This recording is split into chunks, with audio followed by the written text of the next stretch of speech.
ঠাকুর কর্মযোগ সম্বন্ধে উপদেশ দিচ্ছেন। ঠাকুর বলছেন, তোমরা বলো জগতের উপকার করা, জগৎ কি এতটুকু গা? আর তুমি কে যে জগতের উপকার করবে? তাকে সাধনের দ্বারা সাক্ষাৎকার করো, তাকে লাভ করো। তিনি শক্তি দিলে তবে সকলের হিত করতে পারো, নচেত নয়। একজন ভক্ত ঠাকুরকে জিজ্ঞাসা করছেন, যতদিন না ঈশ্বর লাভ হয় ততদিন সংসার কর্ম, বিষয় কর্ম, সব কর্ম কি ত্যাগ করব? ঠাকুর উত্তরে বলছেন, কর্মত্যাগ করবে কেন? ঈশ্বরের চিন্তা, তার নাম গুণগান, নিত্যকর্ম এসব করতে হয়। সংসার যাত্রার জন্য যেটুকু দরকার তা করবে, কিন্তু কেঁদে নির্জনে তার কাছে প্রার্থনা করতে হবে, যাতে ওই কর্মগুলি নিষ্কামভাবে করা যায়। আর বলবে, হে ঈশ্বর, আমার বিষয়কর্ম কমিয়ে দাও। কেন না ঠাকুর, দেখছি যে বেশি কর্ম জুটলে তোমায় ভুলে যাই। মনে করছি নিষ্কাম কর্ম করছি, কিন্তু সকাম হয়ে পড়ে। হয়তো দান সদাব্রত বেশি করতে গিয়ে লোকমান্য হয়ে পড়ে। ঠাকুর বলছেন শম্ভু মল্লিকের সহিত দানাদি কর্মকাণ্ডের কথা। শম্ভু মল্লিক হাসপাতাল, ডাক্তারখানা, স্কুল, রাস্তা, পুষ্করিণীর কথা বলছিল। ঠাকুর বললেন, সম্মুখে যেটা পড়ল না করলে নয়, সেইটাই নিষ্কাম হয়ে করতে হয়।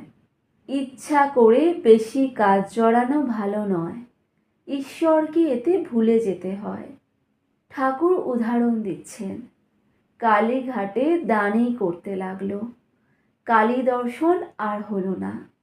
আগে জোঁশো করে ধাক্কাধুক্কি খেয়েও কালী দর্শন করতে হয়, তারপর দান যত করো আর না করো, ইচ্ছা হলে খুব করো, ঈশ্বর লাভের জন্যই কর্ম।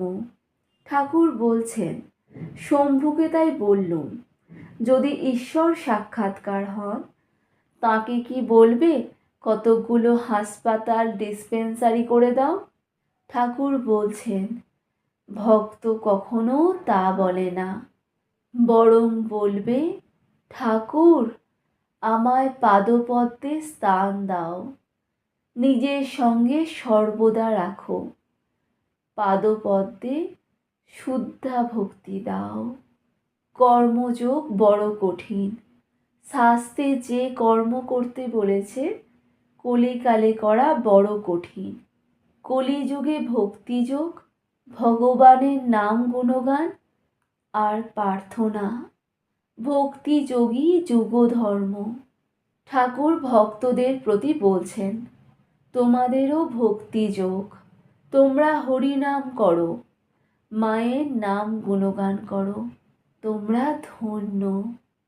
তোমাদের ভাবটি বেশ বেদান্তবাদীদের মতো। তোমরা জগৎকে স্বপ্নবৎ বলো না, ওরূপ ব্রহ্মজ্ঞানী তোমরা নও। তোমরা ভক্ত, ব্যাকুল হয়ে ডাকলে তাকে অবশ্য পাবে। ঠাকুর বলছেন, যেমন সংসারীদের মধ্যে সত্ত্ব, রজ, তম 3 গুণ আছে, তেমনি ভক্তিরও সত্ত্ব, রজ, তম 3 গুণ আছে। সংসারী সত্ত্বগুণ কীরকম জানো? বাড়িটি এখানে ভাঙা ওখানে ভাঙা, মেরামত করে না, উঠানে শ্যাওলা পড়েছে হুঁশ নাই, আসবাবগুলো পুরনো, ফিটফাট করবার চেষ্টা নাই, কাপড় জাতাই একখানা হলেই হলো। লোকটি খুব শান্তশিষ্ট, দয়ালু, অমায়িক, কারোর কোনো অনিষ্ট করে না। সংসারের রজগুণের লক্ষণও আবার আছে। ঘড়ি, ঘড়ির চেন, হাতে 2-3টে আংটি, বাড়ির আসবাব খুব ফিটফাট, দেয়ালে কুইনের ছবি, রাজপুত্রের ছবি, কোনো বড় মানুষের ছবি। বাড়িটি চুনকাম করা, যেন কোনোখানে দাগ নাই।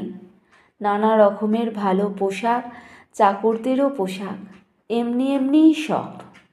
ঠাকুর বলছেন সংসারী তমগুণের লক্ষণ।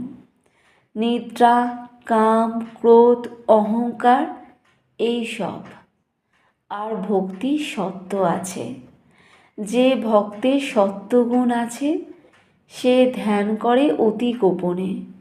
সে হয়তো মশারির ভেতর ধ্যান করে, সবাই জানছে ইনি শুয়ে আছেন, বুঝি রাত্রে ঘুম হয় নাই, তাই উঠতে দেরি হচ্ছে। এদিকে শরীরের ওপর আদর কেবল পেট চলা পর্যন্ত। সাকন্য পেলেই হলো। খাবার ঘটা নাই, পোশাকের আড়ম্বর নাই, বাড়ির আসবাবের জাঁকজমক নাই। আর সত্যগুণী ভক্ত কখনো তোষামোদ করে ধন লয় না। ভক্তির রজ থাকলে সে ভক্তের হয়তো তিলক আছে, রুদ্রাক্ষের মালা আছে, সেই মালার মধ্যে আবার একটি সোনার দানা। যখন পূজা করে গরদের কাপড় পরে পূজা করে। ঠাকুর বলছেন ভক্তি তম যার হয় তার বিশ্বাস জ্বলন্ত। ভক্ত জোর করে যেন ডাকাতি করে ধন কেড়ে লওয়া, মারো কাটো বাঁধো, এইরূপ ডাকাত পড়া ভাব। ঠাকুর বলছেন আমি তার নাম করছি, আমার আবার পাপ, আমি তাঁর ছেলে, তাঁর ঐশ্বর্যের অধিকারী, এমন রোগ হওয়া চাই। ঠাকুর বলছেন তমগুণকে মোড় ফিরিয়ে দিলে ঈশ্বর লাভ হয়। তাঁর কাছে জোর করো, তিনি তো পর নন, তিনি তো আপনার লোক। আবার দেখো এই তমগুণকে পরের মঙ্গলের জন্য ব্যবহার করা যায়। বৈদ্য 3 প্রকার: উত্তম বৈদ্য, মধ্যম বৈদ্য, অধম বৈদ্য। যে বৈদ্য এসে নাড়ি টিপে ওষুধ খেও হে এই কথা বলে চলে যায় সে অধম বৈদ্য। রোগী খেলো কিনা এ খবর সে লয় না। যে বৈদ্য রোগীকে ওষুধ খেতে অনেক করে বোঝায়, যে মিষ্টি কথাতে বলে ওহে ওষুধ না খেলে কেমন করে ভালো হবে, লক্ষ্মীটি খাও, আমি নিজে ওষুধ মেরে দিচ্ছি খাও, সে মধ্যম বৈদ্য। আর যে বৈদ্য রোগী কোনো মতে খেলো না দেখে বুকে হাঁটু দিয়ে জোর করে ওষুধ খাইয়ে দেয় সে উত্তম বৈদ্য। এইটি বৈদ্যের তমগুণ। এই গুণে রোগীর মঙ্গল হয়, অপকার হয় না। বৈদ্যের মতো আচার্যও 3 প্রকার। যিনি ধর্ম উপদেশ দিয়ে শিষ্যদের আর খবর নেয় না সে আচার্য অধম। যিনি শিষ্যদের মঙ্গলের জন্য তাদের বারবার বোঝান যাতে তারা উপদেশগুলি ধারণা করতে পারে, অনেক অনুনয় বিনয় করেন, ভালোবাসা দেখান, তিনি মধ্যম থাকের আচার্য। আর যখন শিষ্যেরা কোনো মতে শুনছে না দেখে কোনো আচার্য জোর পর্যন্ত করেন তারে বলি উত্তম আচার্য।